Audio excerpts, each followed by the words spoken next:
बस खड़ी संध्या नोटिस पढ़ रही थी। तभी राजन पीछे से आया और उसकी आंखों पर अपने दोनों हाथ रख दिए। संध्या को समझ नहीं आ रहा था कि इस कॉलेज में उसे कौन जानता है, क्योंकि आज तो इस कॉलेज में उसका पहला दिन है। कौन है? गेस करना कौन है। मुझे नहीं पता। स्टूपिड, मैं हूँ राजन।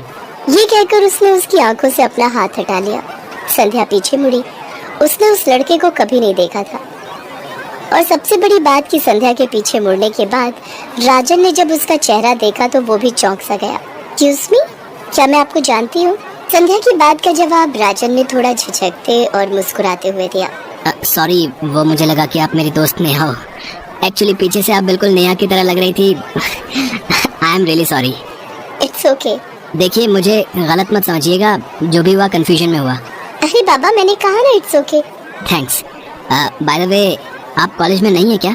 हाँ, कुछ दिनों पहले मेरे पापा का ट्रांसफर यहाँ हुआ है। So I am new in this city and also in the college. No worries, मैं हूँ ना, मैं घुमाऊंगा आपको ये शहर और ये कॉलेज भी। आप? संध्या ने थोड़ा शॉक्ड होकर पूछा। देखिए, आप इस शहर में और इस कॉलेज में नहीं है, और मेरा जन्म तो इसी शहर में हुआ है। इस नाते आप मेरी मेहमान हुई, और हमारे यहाँ मेहमान का दर्जा क्या होता है ये आपको पता ही है ना। राजन की बात पर संध्या ने मुस्कुराते हुए कहा, काफी इंटरेस्टिंग बातें करते हो तुम। मैं लड़का भी बहुत इंटरेस्टिंग हूँ। आप एक बार मुझ में इंटरेस्ट मुझसे दोस्ती करके तो देखिए। ये कहकर राजन ने अपना हाथ संध्या की तरफ बढ़ाया।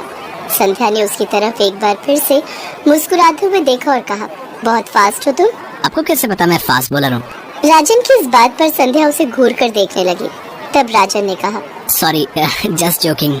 अपनी पहली मुलाकात में ही राजन ने संध्या के दिल में जगह बना ली थी, और ये जगह बतौर दोस्त की तरह कम, एक प्रेमी की तरह ज्यादा थी। मिलने के एक सप्ताह के अंदर दोनों में प्रेम का इजहार हो गया, और जैसा कि टीनेज में होता है, प्रेम सारी सीमाओं को तोड़ने के लिए तैयार रहता है। उनके साथ भी कुछ ऐसा ही हो रहा था। ओए, इतनी रात को फोन क्यों किया? तेरी याद आ रही थी यार। लेकिन मुझे तो नींद आ रही है। संध्या ने जमाई लेते हुए ये बात कही। उसकी बातों को सुनकर राजन ने हल्के प्यार भरे गुस्से से कहा, ओके, सो जाओ। सॉरी तुम्हें इतनी रात को परेशान किया। ओए, सॉरी की बत्ती बना ले, समझा? इतना ज्यादा भाव मत खाया कर। मैं भी तेरे फोन का वेट कर रही थी। तुम्हें देखने का बहुत मन कर रहा था। तो वीडियो कॉल करना। संध्या ने वीडियो कॉल किया। नाइट ड्रेस में वो बहुत ही खूबसूरत लग रही थी। यार, सरकार को तुम्हें देखने पर टैक्स लगा देना चाहिए, अच्छी कमाई हो जाएगी। गजब की खूबसूरत हो तुम संध्या। ओए, ज्यादा मस्का मत मार यार। सुनना, अपनी कुछ पिक भेजना। ओए, देख तो रहा है ना, फिर पिक की क्या जरूरत है? भाव मत खा और पिक भेज, और हाँ, थोड़े स्पेशल वाले भेजियो। ओए, ये स्पेशल वाला क्या होता है? उसकी बातों को सुनकर राजन मुस्कुराने लगा और बोला, जिसको देख के मैं चार्ज हो जाऊं। खुले बालों में, गोरे गालों में। ये सुनकर संध्या शर्मा गई। कुछ दिनों के बाद की बात है। वो दोनों कॉलेज की कैंटीन में लंच कर रहे थे। तभी राजन ने कहा, संध्या, तू संडे को क्या कर रही है? कुछ खास तो नहीं। पापा घर पर होंगे तो शायद हम लोग बुआ जी के यहाँ चले जाएं। वो क्या है ना, फूफा जी थोड़े बीमार चल रहे हैं। ओए, तू क्या डॉक्टर है जो फूफा जी का इलाज करने जाएगी? क्या बात है, कोई प्लान है क्या तेरा? सुनना, डिस्को चले, एकदम मस्त डिस्को है वो। बोले तो फुल टू आजादी होती है वहाँ।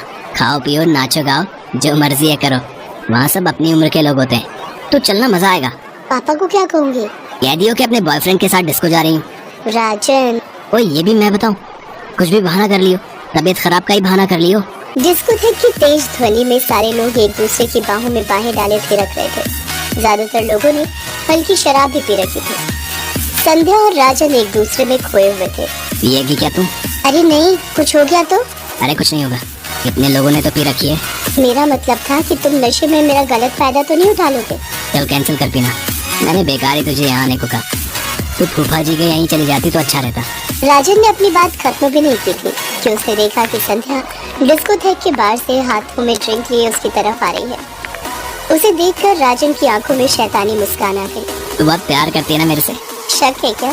दोनों ने पीना शुरू कर दिया, और पीने का सिलसिला तब तक चलता रहा जब तक उन दोनों ने सुध-बुध नहीं खो दिया। संध्या, मैं तेरे से बहुत प्यार करता हूँ, बहुत बहुत।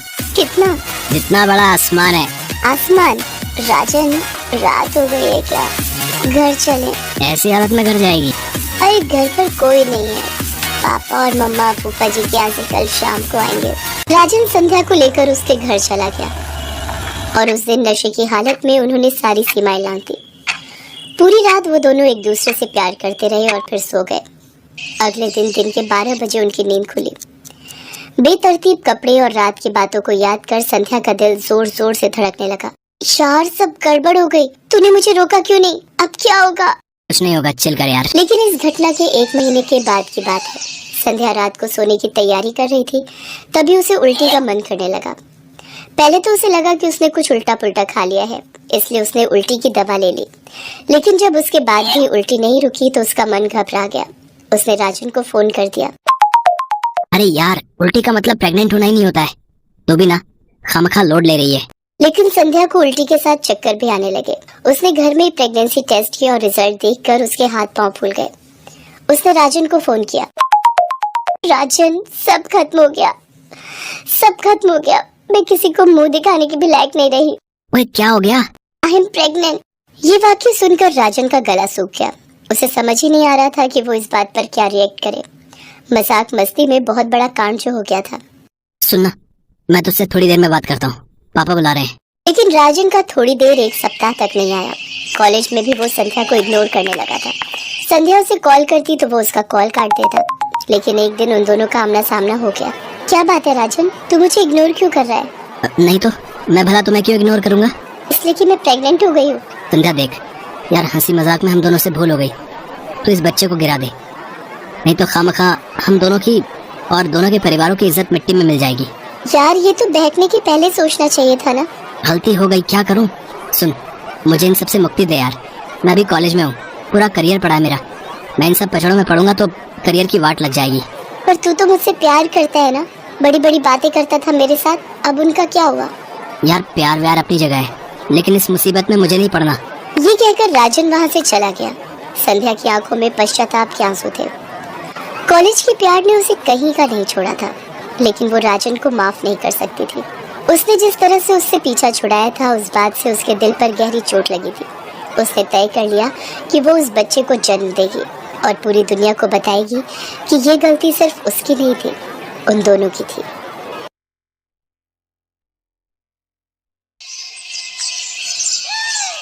सलोनी और रोहन दोनों पड़ोसी थे। खेलना कूदना, एक ही स्कूल में पढ़ना। रोहन सलोनी का बेस्ट फ्रेंड था। एक दिन, सलोनी, क्या हुआ? तुम रो क्यों रही हो? पारस ने मुझे धक्का दे दिया और मेरी गुड़िया भी तोड़ दी। पारस, तूने सलोनी को धक्का कैसे दिया? तेरी हिम्मत कैसे हुई? रोहन और पारस में हाथापाई हो गई और तभी पारस के पापा आ गए। लड़के, छोड़ दे मेरे बेटे को। आज के बाद सलोनी की आंख में एक भी आंसू दिखा ना। तुम छोटे गरीब घर के लोग ऐसे ही गुंडागर्दी करके हमारे जैसे शरीफ लोगों के बच्चों पर दबाव बनाते हो।